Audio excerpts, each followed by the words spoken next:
My name is Anastasia Vance, and for the past 10 years, I have been the person strangers call when their world is ending at 3 in the morning. I am a trauma surgeon at Cascade General Hospital in the misty, rain-swept city of Oak Haven, Washington. I have stitched up gunshot wounds, reset compound fractures, and held the hands of the dying while their families screamed in the hallways. And through it all, my hands have never once trembled. I am 36 years old, and I have built a fortress out of my own competence, a sanctuary of sterile fields and monitored heartbeats where the chaos of the human heart cannot reach me.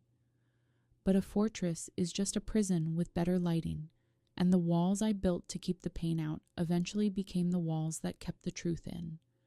It had been exactly 14 months since my divorce was finalized, and I was finishing a grueling 14-hour shift near the maternity ward. I was handing off a patient's chart to a night charge nurse named Leo when the air in the hallway suddenly grew thin, as if the oxygen had been sucked out of the corridor. That was when I saw her, Eleanor Sterling, my ex-mother-in-law. She was standing by the elevators, draped in a cashmere coat that cost more than my first car, looking like a queen surveying her conquered territory. Eleanor had a way of smiling that didn't reach her eyes. It was a tight, practiced expression that looked exactly like a door clicking shut in your face. She had been visiting the maternity ward, parading around the new mothers with baskets of organic fruit and designer baby clothes, playing the part of the doting grandmother. When she spotted me, she didn't look away. Instead, she walked directly into my path, her heels clicking against the linoleum like a metronome counting down to an execution. She looked me up and down, taking in my blood-spattered scrubs, the dark circles under my eyes, and the sheer exhaustion radiating from my bones. Then she delivered the blow, her voice pitched perfectly to carry down the hallway to the nurses' station and the waiting families. "Leaving you was the single greatest decision my son ever made, Anastasia," she said, her voice dripping with a venomous, triumphant sweetness. "Julian is finally complete. He is a beautiful, healthy baby boy with your best friend, Chloe. It turns out some women are simply meant to be mothers, and others are just meant to be stepping stones."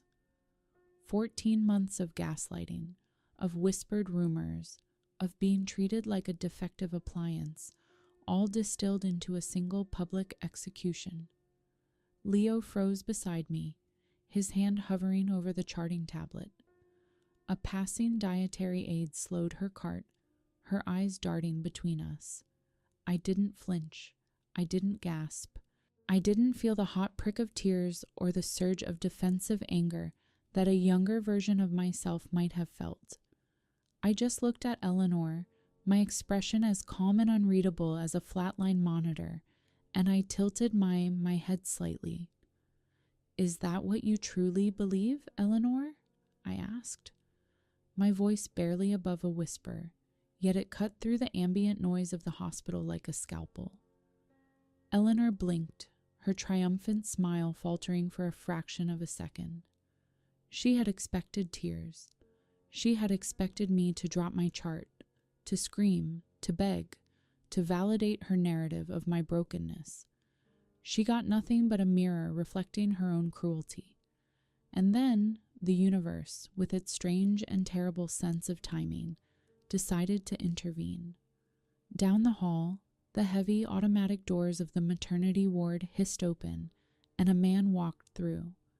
He was tall, with broad shoulders, and a face etched with a quiet, desperate kind of anxiety. He wasn't looking at the nurse's station. He wasn't looking at the directory. He was looking straight at a room number, and then his eyes locked onto Eleanor. The color drained from Eleanor's face so fast, she looked like a corpse under the fluorescent lights. I didn't know who the man was yet, and Eleanor certainly hadn't expected him to be there, but I knew, with the absolute certainty of a surgeon who has just found the source of an internal bleed, that the story Eleanor thought she had written was about to be violently rewritten. 5 minutes later, that man would walk into a room that would change everything, and within a year, a name nobody in Oak Haven wanted to speak out loud would be read into the public record of the King County Superior Court. But to understand the anatomy of that moment, you have to understand the patient. You have to understand how a lie is incubated, how it is fed, and how it eventually metastasizes until it consumes the host. Let me take you back to the beginning, to the soil where this particular poison was planted. I grew up in a logging town 3 hours north of Oak Haven, a place where the air always smelled of pine needles and diesel, and where everyone's business was nailed to the community bulletin board. My mother cleaned offices downtown, and my father drove a timber truck until his spine gave out, and he was confined to a recliner in our small living room. I learned early on that the world does not care about your feelings. It cares about your utility. I worked 2 jobs through my undergraduate pre-med courses and another 2 through medical school. I learned to keep my head down, to let my calloused hands and my test scores speak for me. That was my entire philosophy for the first 3 decades of my life. Do the work, stay quiet, and the truth will eventually sort itself out. People will see who you really are if you just give them enough time. I believe that the way religious zealots believe in divine intervention, it made me exceptional in the trauma bay, a place where panic is a luxury you cannot afford and where explanations are useless. You just fix the bleeding, you stabilize the vitals, and you move to the next bed. The smell of the hospital, that sharp, clean blend of iodine, bleached cotton, and antiseptic, used to settle my nervous system the second I walked through the sliding glass doors. It meant I was in a place where I was valued. It meant I was somewhere nobody had ever once called me hollow, broken, or defective.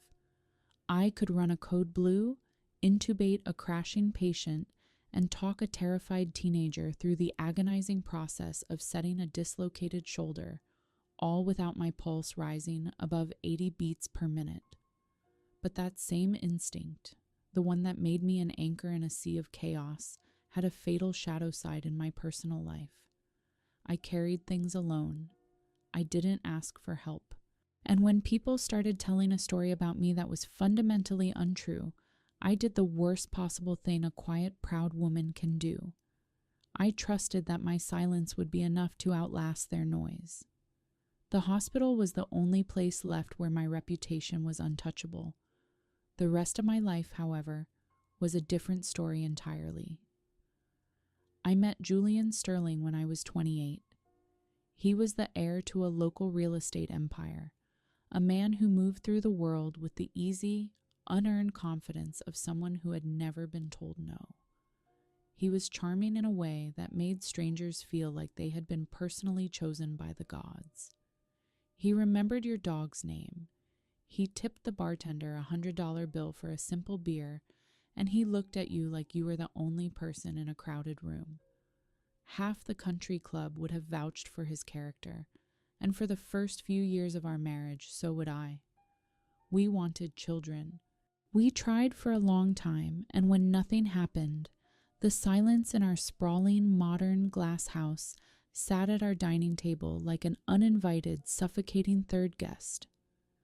After 2 years of negative pregnancy tests and the quiet, crushing disappointment of another monthly cycle, I did what any rational physician would do. I suggested we both get tested. Simple blood work, a basic hormonal panel, a semen analysis, the kind of routine, non-invasive workup I ordered for my patients every single day. Julian refused.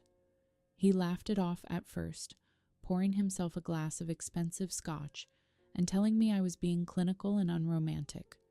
But when I pushed, his charm evaporated, replaced by a sharp defensive cruelty. He said sterling men didn't have those kinds of problems. He wrapped his refusal in a self-righteous speech about faith, about how we should leave it in God's hands and stop treating our marriage like a biology experiment. I pushed once, I pushed twice, and then I let it go. Because you cannot drag a grown, stubborn man into a clinic, and because I still believed that my silence was a form of patience, a way to protect his ego until he was ready to face reality. I went and got tested by myself. I sat in the sterile examination room, stared at the anatomical posters on the wall, and waited for the verdict. My results came back completely, unequivocally normal. I remember sitting in my car in the clinic parking lot, the rain drumming against the roof, reading the paper printout, feeling a bizarre mixture of profound relief and terrifying confusion. If it wasn't me, then what was it? I didn't have an answer. I couldn't force one. And the longer I went without a definitive answer, the easier it became for the people around me to write their own narrative.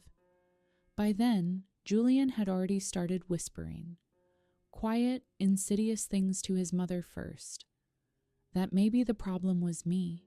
That maybe my body was just too stressed, too cold, too focused on my career to nurture life. I didn't know yet how far a quiet lie can travel when the right person decides to carry it on their tongue.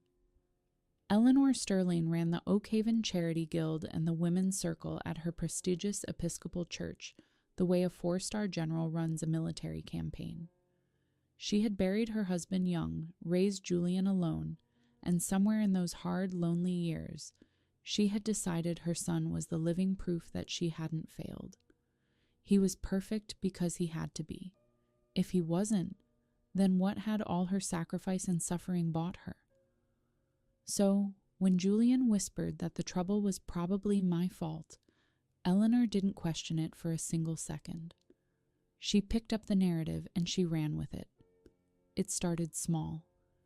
A sympathetic sigh at a charity bake sale, a gentle hand on a donor's arm, a lowered voice in the pews. Poor Julian, she would murmur. He wants a family so badly, but Anastasia is just so married to her work. Then the whispers grew teeth. At a church supper that autumn, she introduced me to a visiting bishop's wife with a look of practiced, devastating pity. "This is Anastasia," she said, her voice carrying just enough to ensure the surrounding tables could hear. "My daughter-in-law. She's a trauma surgeon, you know. Brilliant, of course, but such a tragedy about her inability to carry a child. Some women's bodies just aren't designed for the miracle of life." The bishop's wife gave me a sad, knowing nod, and I understood in that instant that whatever story had been told about me, it had already arrived ahead of me, paving the ground for my humiliation. I stood there in my modest silk dress, holding a paper plate of lukewarm casserole, and Eleanor patted my hand like I was a tragic animal that needed comforting. Then she said the thing she would go on repeating for years, the phrase she delivered the way other women delivered a blessing. "Some women just aren't built for it, my dear."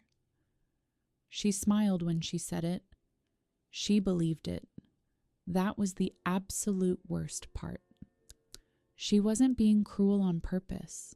She was simply repeating what her son had handed her, polished and certain, and she had no idea the words were a lie wearing her own voice. I drove home that night in the rain and didn't say a word to Julian. I should have confronted him. I should have thrown the medical literature in his face. But I was still waiting for the truth to sort itself out, still believing that if I just endured the indignity with grace, Julian would eventually confess. Chloe Mercer had been my best friend since we were 15 years old. We had met in a high school AP chemistry class and stayed close through everything that came after. My move away for medical school, her string of retail jobs that never quite stuck, the 2 states and a dozen years that separated us. She was the one I called when my father died of a sudden heart attack. She had stood up at my wedding in an emerald green dress and cried during my vows. So when the church talk started getting to me, when the whispers in the grocery store aisles started making me want to hide in my car, Chloe was who I leaned on. She would come over to the glass house with a bottle of Pinot Noir, sit on my white leather sofa, and let me vent. She always knew the right thing to say. Or so I thought. Looking back through the lens of betrayal, every comfort she offered had a hook buried deep in it. You're so accomplished, Anastasia. Maybe motherhood just isn't your path, she would coo, stroking my hair. Julian adores you. Don't let his mother get in your head. You don't need a baby to be a whole woman. Kind words, all of them, but they always landed on the exact same bruise. They always reminded me of the thing I supposedly lacked. I didn't notice then how often her eyes drifted to Julian when he walked into the room, or how she had started knowing things about his schedule that I hadn't told her. I was too busy being grateful to have one person who didn't seem to be judging me. She would sit in my own living room, drinking my wine, and tell me I deserved better. And I would nod, never once realizing that when she said I deserved better, she meant she deserved my life. People like Chloe don't take what's yours all at once.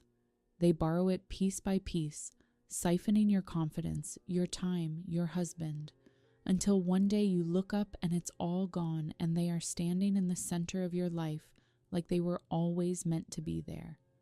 I trusted her completely. That was the second fatal mistake I didn't know I was making. Julian filed for divorce on a rainy Tuesday. I came home from a brutal shift to find a manila envelope on the kitchen island and his closet half empty. He didn't even wait to tell me himself. He left a note that was as sterile and devoid of emotion as a discharge summary. By the weekend, he had moved into Chloe's apartment across town, and the story had already been written for me by the Sterling family PR machine. The version going around the country clubs and the church pews was tidy and merciless. Anastasia was cold. Anastasia was married to her job. Anastasia couldn't give him children, and a man of Julian's stature needs a family, doesn't he? Eleanor made sure every pew, every charity gala, and every country club dinner heard it. Chloe, my Chloe, said nothing to correct it. In fact, she played the part of the reluctant homewrecker perfectly, claiming Julian had pursued her and she couldn't help it, that they had just fallen in love. The two people who had known me longest let me become a cautionary tale, and I didn't fight it, because fighting felt like proving them right. I didn't post a single word on social media. I didn't call a single mutual friend to defend myself.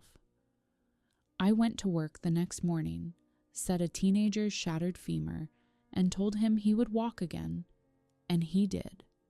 And that felt like the only true thing I did all week. If you have ever swallowed a lie about yourself just to keep the peace, to keep a family, a friendship, or a reputation you had spent years building, then you know exactly what that tastes like. It tastes like copper and ash. It tastes like blood you are not allowed to spit out. Stay with me here, because this is where I started to understand something fundamental about the nature of silence. The peace I was keeping so carefully wasn't even mine to keep. It belonged to the people lying about me. They were the ones who needed me quiet, because my silence was the mortar holding their fragile lies together. I want to tell you about the day a hospital board taught me that some things are worth getting loud about. The story stopped being just about my marriage the day it walked into my hospital and tried to take my career. I had been in line for years to lead the emergency department at Cascade General. I had built the trauma protocols half the county now ran on. I had secured the grant funding for the new helipad. The job was as good as mine, and everyone in the administration knew it. Then, the whispers found the credentialing committee. Not the truth. There was no truth to find, just the shape of it, the shadow of the Sterling family narrative. Dr. Vance's personal life is unstable, a board member whispered over golf. There are questions about her emotional resilience. Did you hear about the divorce? About what her husband's family says about her fertility issues? One board member, a man who played tennis with Julian's uncle, started asking pointed, insidious questions about my fitness to lead under stress, as if I hadn't spent a decade staying perfectly calm while people bled out on my operating table. When the department chair position was announced, it went to a man with half my surgical hours and none of my innovative protocols. They told me I was a strong candidate. They told me it was a difficult decision. They did not tell me the real reason, but I had grown up in a small logging town. I knew the exact sound of a verdict dressed up as a compliment. That was the night something fundamental shifted inside me. A lie about my body had cost me my marriage, and I had let it happen because I thought enduring it was the decent, dignified thing to do. But now, the same lie was reaching into the one place I had never let anyone touch. My work, my name, the thing I had bled for. I sat in my car in the hospital parking lot, the rain blurring the neon signs, the same way I had sat years before reading my normal test results, and I realized the silence I had been so proud of had a price tag, and someone else had been quietly running up the bill. A nurse I trusted implicitly gave me the name of a lawyer named Victoria Blackwood. Victoria's office was located in a historic brick building downtown, far from the glass and steel towers of the corporate firms. She had reading glasses pushed up into her silver hair, and a way of looking at you like she was already 3 moves ahead in a game of chess. I sat in her leather chair and told her everything. The marriage, the church talk, the board, the job I had lost. She listened without interrupting, which lawyers rarely do, and when I finished, she set down her Mont Blanc pen. "What you are describing might be defamation," she said, her voice like dry parchment. "Maybe false light invasion of privacy. But I won't lie to you, Anastasia. It is incredibly hard to prove." She laid it out plainly, mapping the battlefield. To win, we would have to prove 3 things: that a specific false statement had been made, that it had been spread to third parties, and that it had caused me real, measurable financial harm. "The harm part you have," she said, tapping a manicured nail on the desk. "A lost promotion is a number. A salary difference is a number. That is the easy part." I sat there turning my grandmother's vintage gold watch around my wrist, a nervous tic I had developed in medical school. "And the false part?" Victoria looked at me over her rims. "That is the part you have to be willing to fight about in public. They will say the statement is true. They will say you really couldn't have children. To win, you would have to be ready to prove it wasn't you." I felt my stomach drop, a cold sensation spreading through my chest, because of course I couldn't prove that. My results were normal, but a normal result doesn't say whose fault the silence was. It only says it wasn't mine. I almost stood up and left. The whole thing felt like inviting the town to dissect my body and my soul on a public slab. Then Victoria said the thing I needed to hear, the thing that broke the dam. "Silence isn't a virtue, Anastasia, when it is costing you your career and your sanity. Sometimes the kindest thing you can do for yourself is make them prove what they are saying." I didn't answer right away, but I didn't leave either. I spent 2 weeks weighing it. I am not impulsive. I make decisions the way I read a complex MRI, slowly, layer by layer, then all at once. I wrote down everything I stood to lose. The social community that had watched me grow up. My standing in a town that already half believed the worst. The way people would talk, calling me bitter, calling me cold, saying I was the kind of vindictive woman who sues her ex-husband's family out of spite. I knew exactly how that story would go because they had already written most of it. But then I wrote down the other column, my name, my work, the truth, and the simple, undeniable fact that I'd done nothing wrong and was being punished for it anyway. I kept coming back to one thing. I wasn't doing this to hurt Julian. If I had wanted to hurt him, I had had a year of chances. I was doing this so a hospital board would stop believing a story that wasn't true, so that the next time my name came up in a room I wasn't in, it came up clean. That was the line I drew, and I drew it with a surgical scalpel. This wouldn't be revenge. Revenge is loud, hungry, and never satisfied. This would be the truth, said once in a place where it counted, by someone who had finally decided she was done carrying a lie that belonged to other people. I called Victoria on a Monday morning before my shift. I told her I was in. Good, she said, a hint of a smile in her voice. Then let's make them say it under oath. I hung up and walked into the trauma bay and had the steadiest day I had had in a year. It turns out a made-up mind is its own kind of calm. Victoria drafted the complaint over the next few weeks. It named the specific statements, the dates, the witnesses who had heard them. It laid out the lost promotion, the salary difference, the documented harm to my professional reputation. Reading it was a surreal experience. My whole quiet humiliation, organized, numbered, and turned into something with physical weight. When it was filed, the news moved through Oakhaven faster than any ambulance I had ever ridden. Anastasia Vance is suing the Sterlings. Eleanor was incandescent with rage. She told the Charity Guild I had become vengeful and godless, that grief over my empty house and my barren womb had turned me cruel. She doubled down on every word she had ever said, which, though she didn't know it, was exactly what Victoria had hoped she would do. Julian stayed quiet at first. Chloe did too, but I started getting messages. Some cruel, some curious, a few quietly supportive from women who had had their own reputations rewritten by people who claimed to love them. One read, "Good for you. They did the same to my sister." I didn't respond to any of them. I just kept showing up to work and let the case move at the speed of the law, which is to say, agonizingly slowly. Victoria told me the next step was the other side's response. How Julian's lawyer chose to defend the statements would shape everything. They have got two roads, she explained, pacing her office. They can say the comments were just opinion, hurt feelings, nothing actionable. That road is annoying, but survivable for them. She tapped her pen on the desk.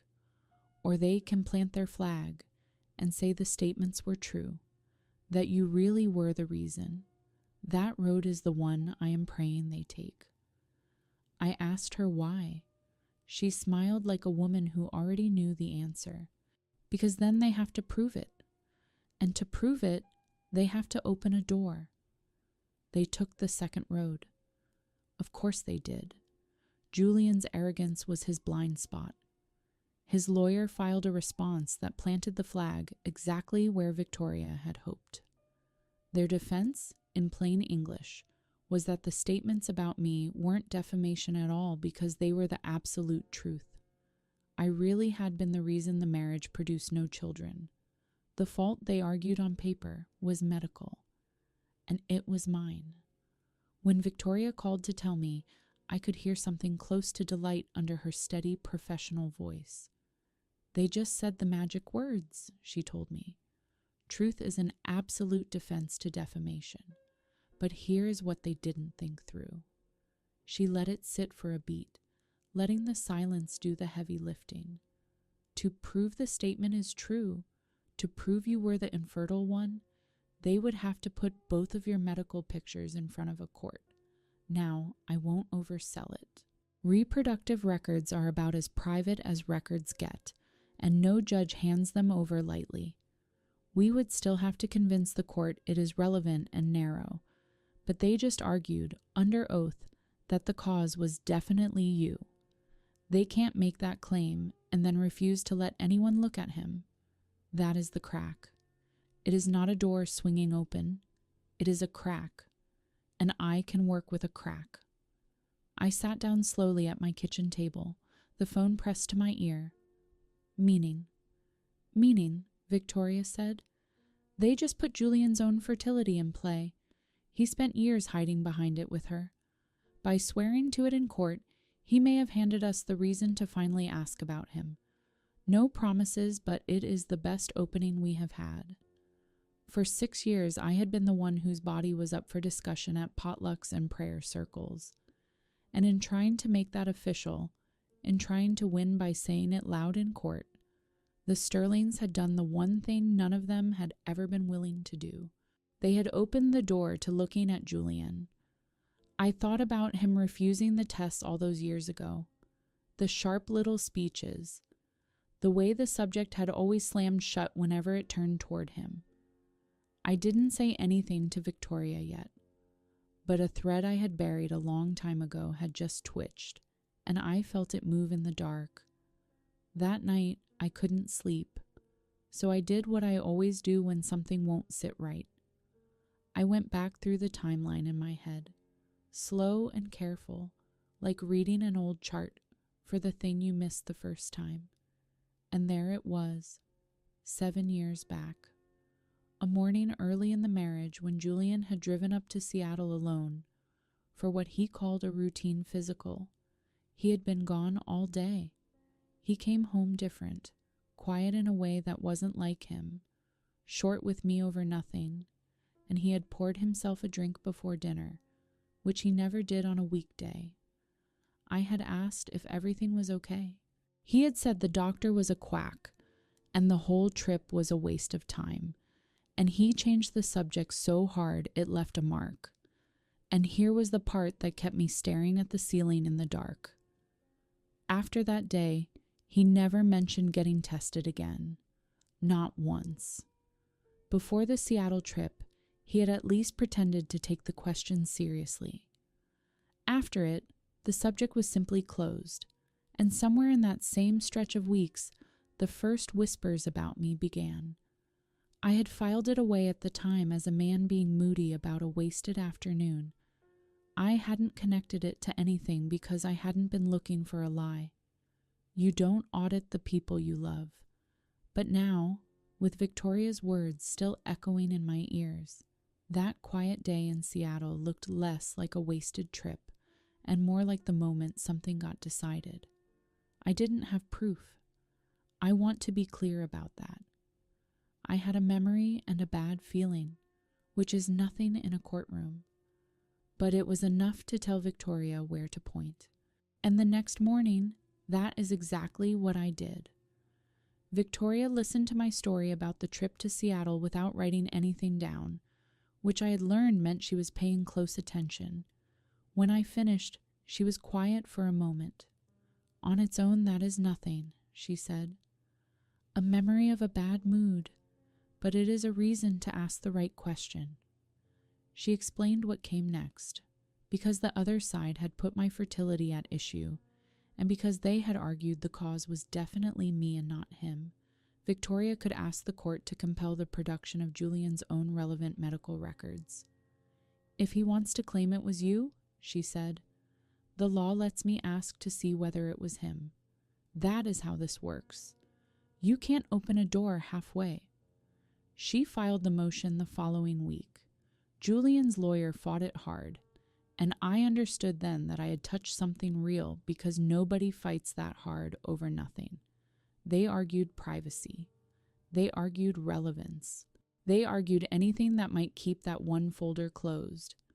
The hearing got scheduled, and I had to sit with the not knowing, which for a person like me is its own special torture. I am used to ordering a test and getting an answer. This was different. This was asking a judge for permission to even look.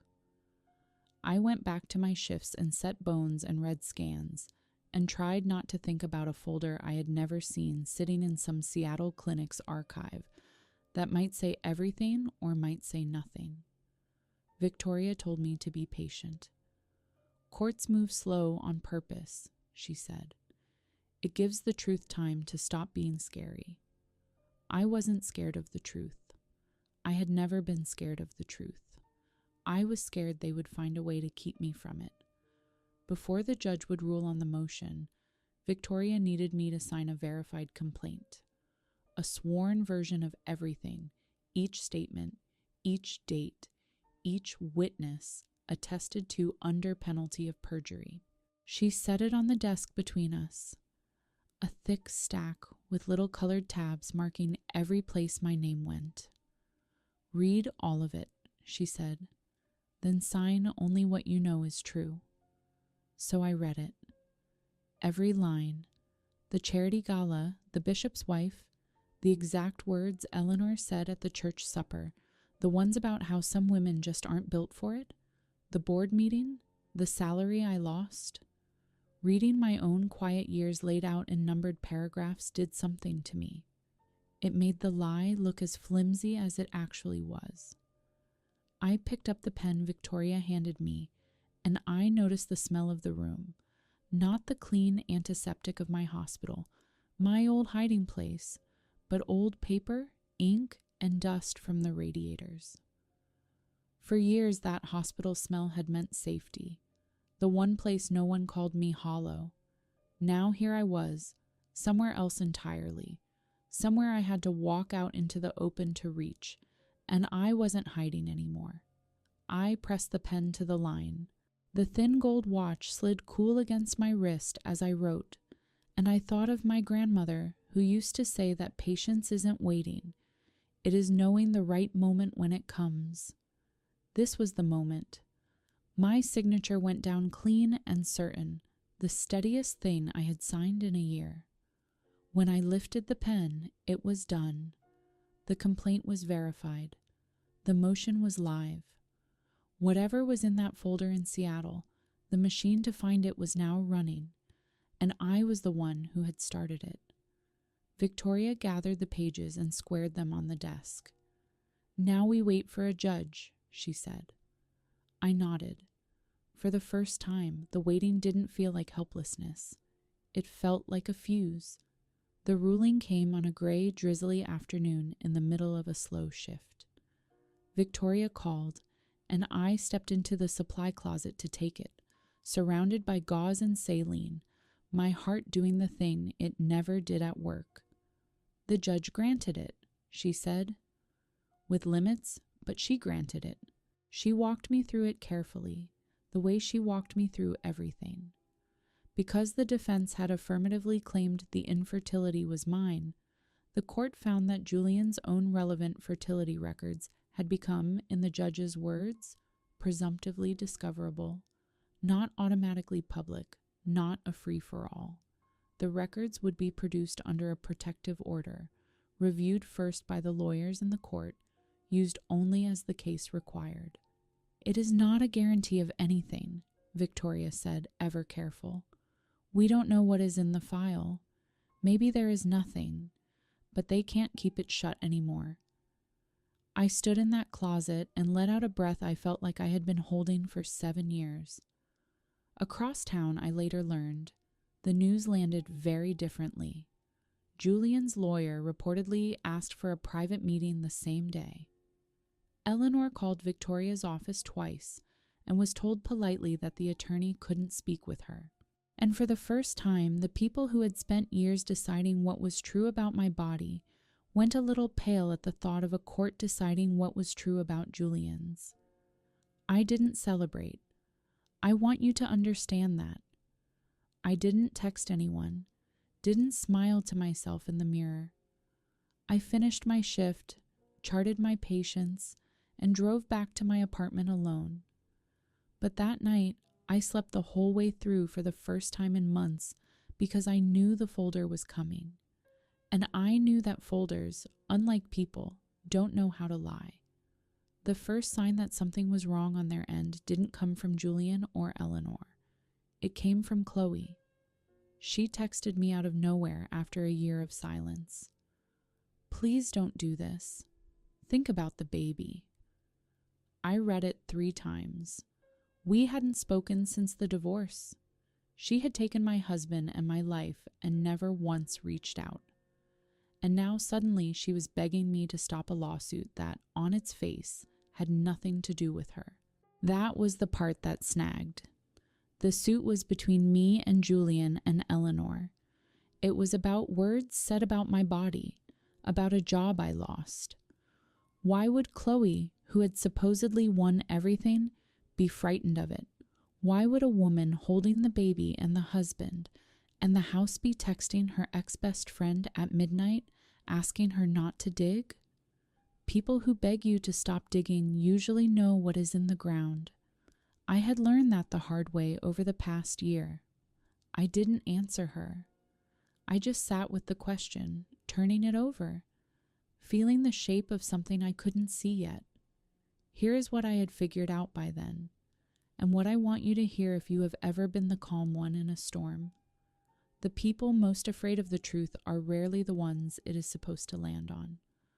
I wasn't angry at Chloe. I was curious, bone deep, wide awake, curious.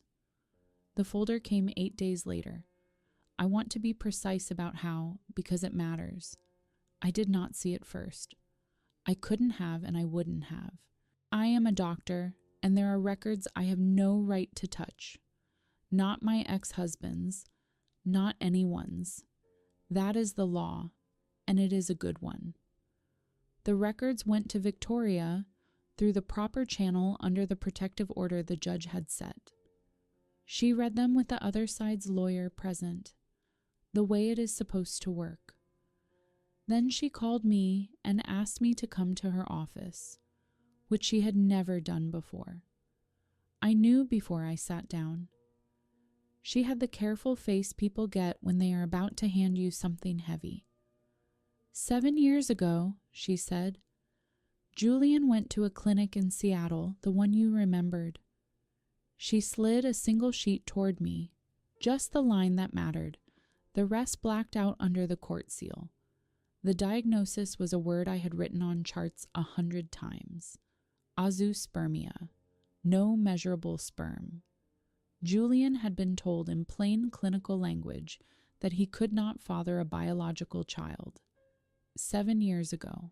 The same week he came home moody and changed and quietly closed the subject forever. The same stretch of weeks the whispers about me began. I sat very still. Victoria watched me the way you watch a patient after you have told them the scan results. I didn't cry and I didn't shout. I just felt something enormous and quiet rearrange itself inside me, like a bone going back into joint.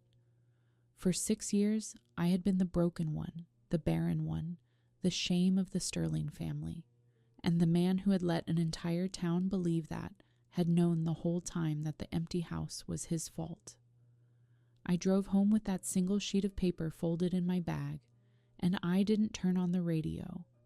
I expected to feel triumphant. I had braced for that, even worried about it, because I didn't want to become a person who is happy about someone else's ruin. But triumph never came. What came instead was something stranger and sadder. Grief, almost. 6 years of my life had been spent absorbing a wound that was never mine. Every pitying look at church, some women just aren't built for it. Every night I had laid awake wondering what was wrong with me, what I had failed to give, why my body had supposedly betrayed the marriage. All of it had been a story Julian wrote to cover a truth he couldn't face about himself. He had handed his shame to me and let me wear it in public for years, and his mother had pinned it on with both hands.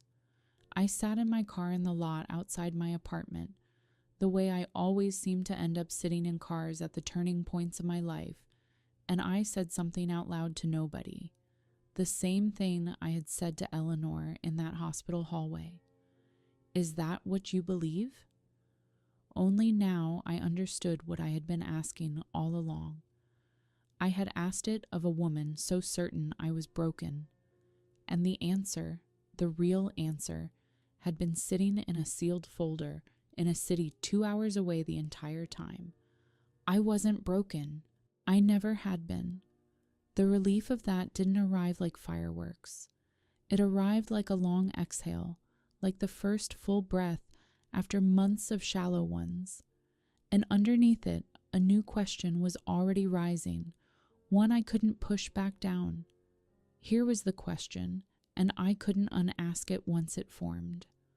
If Julian could not father a child 7 years ago, if the clinic was right, if the diagnosis held, then the baby boy Eleanor had bragged about in that hallway, the son Julian was parading through the maternity ward, the child he had left me to go make with my best friend, could not be his. The arithmetic was brutal, if not quite simple. A man with that diagnosis almost never fathers a child the natural way. Not impossible in some rare cases, but vanishingly unlikely without treatment Julian had never sought, which left a contradiction too big to ignore. Either the clinic had been catastrophically wrong, which happens, but rarely, or the baby everyone in town believed was Julian Sterling's son had been fathered by someone else.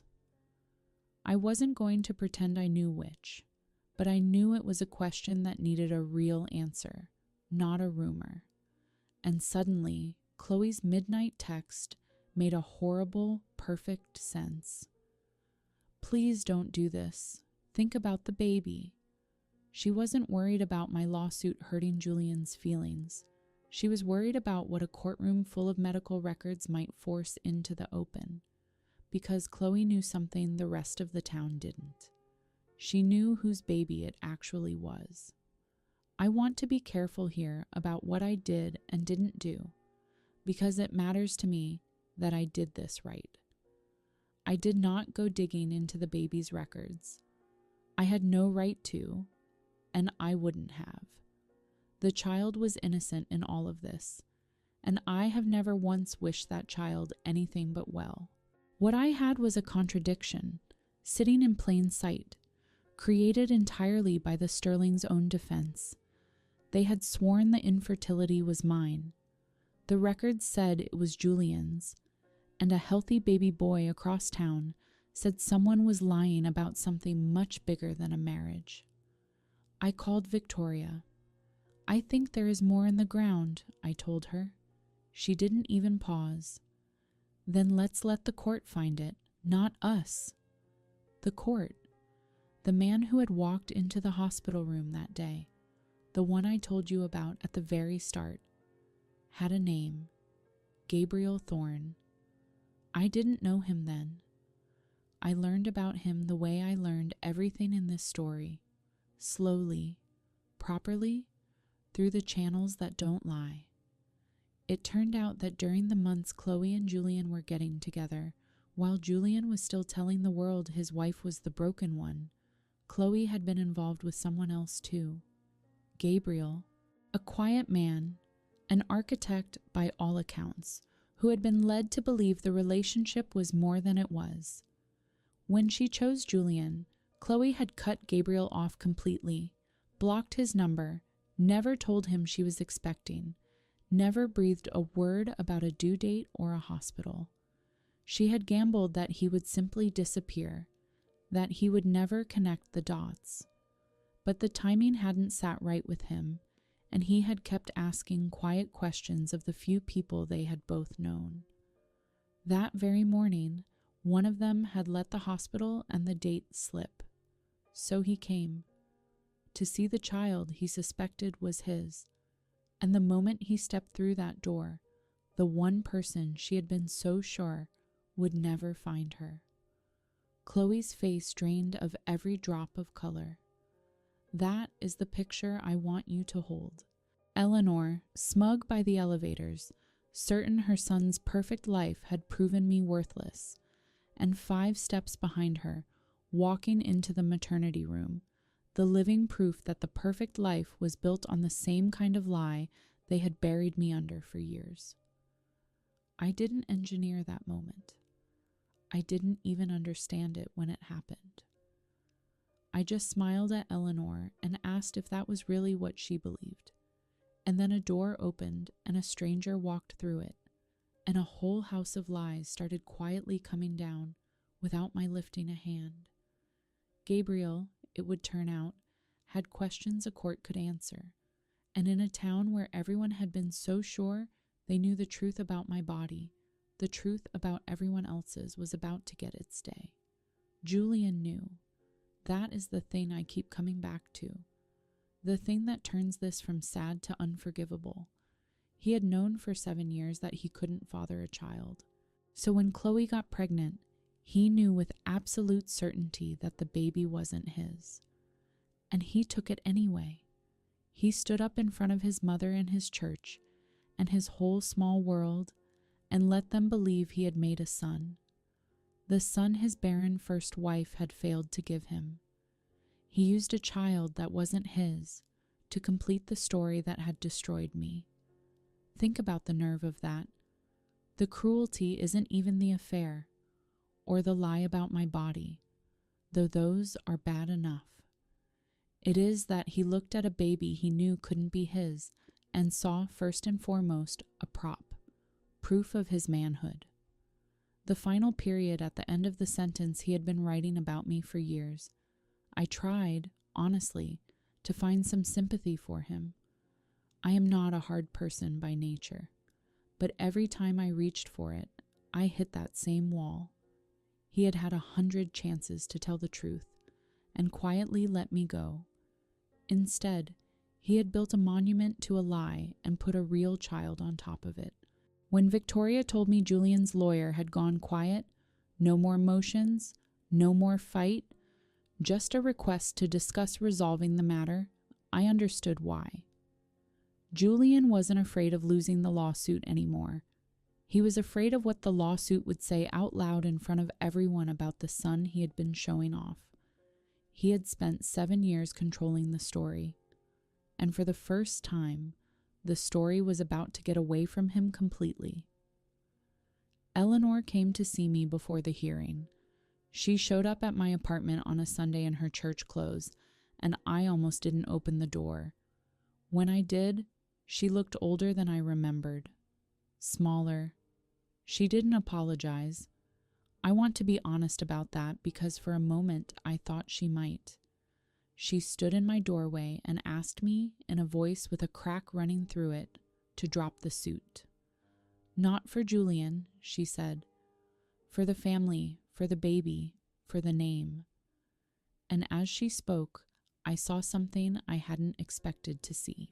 I saw a woman who had been lied to by her own son for 7 years, a widow who had poured everything she had into one boy and built her whole self around the certainty that he was good. She hadn't spread those cruel words because she was evil.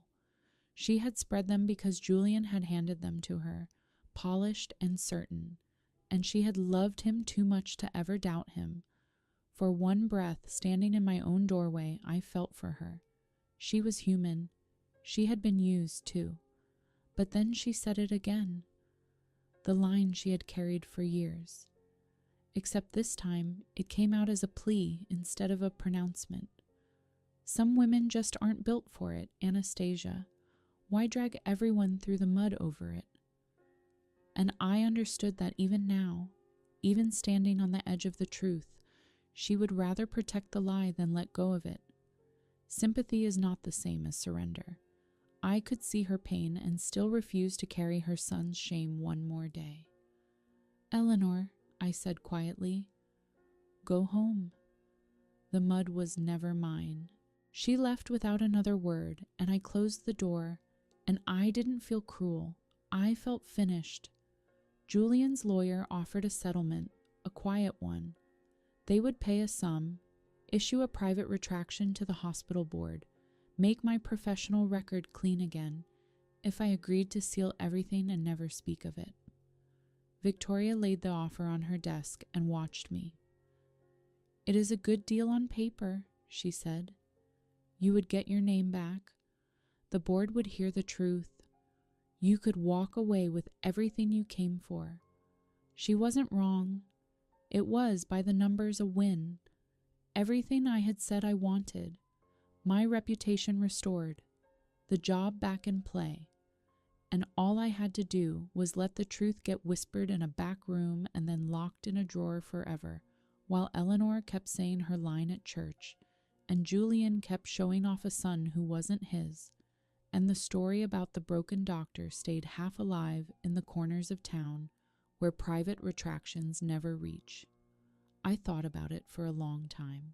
Then I told Victoria no, not out of spite. I want to be clear because the difference matters. I didn't refuse because I wanted to watch Julian burn. I refused because a private truth was just a quieter version of the same lie. For 6 years they had said it about me out loud in churches and at potlucks where everyone could hear. The correction had to live in the same place, not a whisper, not a sealed drawer. The truth said once where it counted, in front of the same people who had believed the lie. I am not going to whisper an apology for a wound he handed me, I told Victoria. I will say it once where it counts, and then I am done carrying it. Victoria capped her pen and smiled. Then we go to court, she said. Wear something you can breathe in. The hearing was held in the King County Superior Court on a bright, cold morning. I had expected to be nervous. I had run 1,000 codes without my hands shaking, but this felt different because this time the thing on the table was me. The room filled in a way that told you everything about how small towns work. 2 members of the hospital board, there to see what they had been wrong about. Several women from Eleanor's charity guild, the same ones who had nodded along to her pity for years. Eleanor herself, rigid in the second row. Julian beside his lawyer, pale and sweating, in a suit that no longer fit him right. And Chloe near the back, holding herself very still with a quiet man named Gabriel, sitting 2 rows behind her whose presence she could feel without turning around. I sat at Victoria's table and felt the whole architecture of the past 7 years gathered in one room. For 6 years these people had been the audience to my humiliation. They had watched a woman get quietly branded and said nothing, or worse, repeated it. Now they were the audience to something else. That is the part I had insisted on, the part Victoria understood. The lie had been public. The truth had to be public too, in front of the same eyes, or it would never really undo what had been done. I wasn't there to scream. I had decided that weeks ago. I was there to let the truth stand up in the light and be counted with witnesses, on the record, in the one kind of room where saying something false under oath has a cost. The judge took her seat. The room went quiet, and I felt my grandmother's watch, cool and certain against my wrist, ticking out the moment I had waited 7 years for. Victoria didn't raise her voice once. That is what I remember most. She built it the way you build a diagnosis, one finding at a time, calm and unhurried, until the conclusion was the only one left standing. She established the statements, the dates, the witnesses. Eleanor's own words repeated at potlucks and prayer circles, that some women just aren't built for it. She established the harm, the lost promotion, the salary, the documented damage to my name. Then she addressed the defense's own claim, that the statements were true, that the infertility was mine. And she asked the court to consider the records the defense had forced into the case by making that very argument. Under the protective order, only the necessary line was read. 7 years ago, Julian Sterling had been diagnosed at a Seattle clinic with a condition that made fathering a biological child medically impossible. The room changed temperature. I watched the charity women turn to look at Eleanor, who had gone the color of paper. Then Victoria, gentle as anything, laid the contradiction on the table, the one the Sterlings had built with their own hands. The defense had sworn the empty marriage was my fault. The record said it was Julian's. And there was, by the family's own loud account, a baby boy. She noted that the question of that child's paternity had become relevant to the support and custody matters now before a related court, and that genetic testing in that proceeding had not supported Julian's biological paternity. She said it plainly, without drama, the way you would read a lab value. And that was when Julian stood up. "That is not. You can't." His voice cracked across the courtroom. The judge told him to sit. Eleanor was on her feet too now, saying my name like an accusation, saying it couldn't be true, saying I had twisted everything. The two of them, loud and unraveling, while I sat perfectly still at the table and said nothing at all. Eleanor turned on me then, the way drowning people grab at whatever is nearest. Her composure was gone. Her church supper certainty cracked wide open, and out of the wreckage came the only words she had left. "Some women just aren't built for it," she cried, pointing a shaking finger across the room.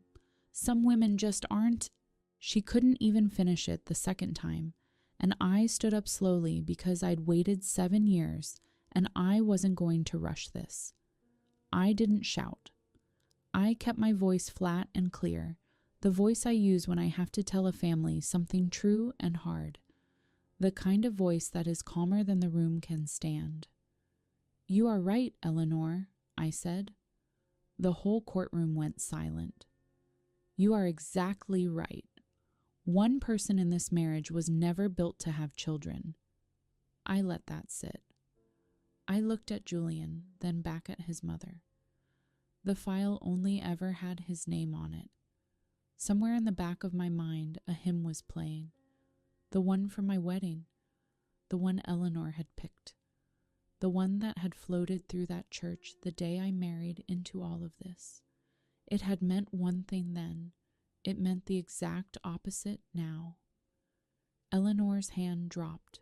Julian had his face in his hands. And the women from the charity guild, the ones who had nodded along to my ruin for years, sat there with the truth finally settling over them, rearranging everything they thought they had known. I wasn't built wrong. I had never been built wrong. The man who had let an entire town believe otherwise was sitting 6 feet away, falling apart, while the calm woman he had called broken stood steady on her own 2 feet. I had said it once, out loud, where it counted, and I was already, finally, setting it down. What followed wasn't dramatic in the way you might imagine. There was no shouting match, no one dragged out. It was quieter than that, and somehow worse for the Sterlings because of it. Julian didn't deny it again. He couldn't. He sat with his head down while his own lawyer asked for a recess. And when the judge granted it, he didn't get up. He just stayed there, hunched in his ill-fitting suit, a man watching 7 years of careful storytelling collapse in a single morning. The charity women gathered their coats and their purses and filed out with their eyes down. And I knew that by evening, the real story would be moving through town as fast as the lie ever had. Eleanor followed them out, smaller than I had ever seen her, no longer the general of any campaign. And Chloe had slipped out during the recess, but not before Gabriel rose from his seat 2 rows back and walked out the same door, close behind her. The question of that baby now headed somewhere. It could finally be answered honestly. I sat at the table and let it all empty out around me. Victoria put a hand on my shoulder. "You did that without raising your voice," she said. "I have been doing this 30 years. You would be surprised how rare that is." The measurable things came in the weeks after, the way they do. Julian's standing in town, the thing he had protected at my expense for years, simply evaporated. You can't outrun a courthouse in a place that small. He left within a few months, moved 2 states over, somewhere nobody knew the story yet. He had spent 7 years making sure everyone believed a lie about me. In the end, the truth didn't need me to chase him.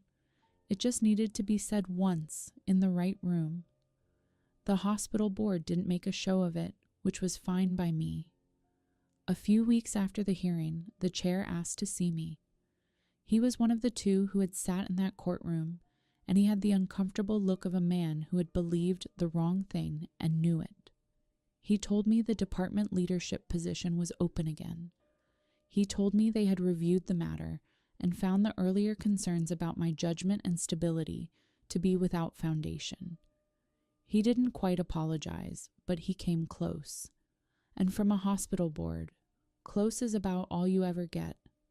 I took the job, not because I needed to win one more thing, but because it had been mine, built with my own hands and my own years, and I wasn't going to let a lie keep it from me a day longer. My first week running the department, I walked into the trauma bay and breathed in that clean cotton and antiseptic smell. The one that used to mean safety because it was the only place no one called me hollow. It smelled different now. It smelled like a place I had earned and gotten back, not a place I was hiding. I ran my first code as lead with my hands as steady as they had ever been. And afterward, standing at the sink washing up, I caught my own reflection in the dark window and didn't recognize the tiredness that used to live in my face. It was gone. I want to tell you I felt vindicated, and I did. But more than that, I felt light, like I had been carrying a bag of stones for 7 years without knowing the handle was right there, and someone had finally shown me I was allowed to put it down. People always want to know what happened to everyone after, so let me tell you, and then I will let you go. Julian left, like I said. Last I heard, he was somewhere out east, starting over in a place that hadn't heard the story yet. I don't wish him harm. I don't wish him much of anything anymore, which is its own kind of freedom. Eleanor lost the thing she had built her whole self around, not because I took it from her. I never said a word against her at that church, but because the truth about her son was simply too big to keep out of a town that size. The charity guild she had ruled for 30 years quietly moved on without her. I heard she stopped going. I felt a small, real sadness about that. The sadness you feel for someone who chose the lie right up until it took everything. Chloe and Gabriel worked out the matter of the baby through the courts, the proper way. And I hope for that child's sake, they found something steady on the other side of it. That little boy didn't ask for any of this. Chloe and I never spoke again. Some friendships don't break. They just turn out never to have been what you thought. And you set them down with the rest. As for me, I kept the job, kept the apartment, kept the watch on my wrist. I didn't file anything more. I had gotten what I came for. My name was clean. And the truth was standing up on its own. And that was enough. There was one more thing I did, and then I was done. I wrote Eleanor a short note. Not a long one, not an angry one. I had thought about her standing in my doorway in her church clothes, a woman who had been lied to by her own son and chose the lie anyway. And I found I didn't want to carry any anger toward her into the rest of my life. Anger is just one more bag of stones, so I kept it simple. I won't carry your son's lie anymore, I wrote. You shouldn't either. That was all. I didn't expect a reply, and I didn't get one, but writing it closed something.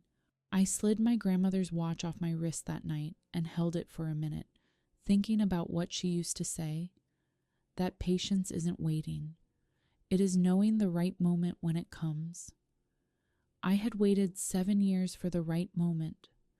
It had come, and I had met it. And now, the time that watch had been counting wasn't borrowed against some future reckoning anymore. It was just mine, the whole quiet rest of my life. Finally, entirely mine. If you take one thing from my story, let it be this. The truth doesn't shout and it doesn't chase. It just waits. Patient as a watch for the day someone finally stops being afraid and asks the right question out loud. That is my story. 6 years of a name that was never mine, and one quiet question that brought the whole thing down. If you have ever been told you were the broken one, let this be your sign to stop carrying it. Tell your truth where it counts and then set it down.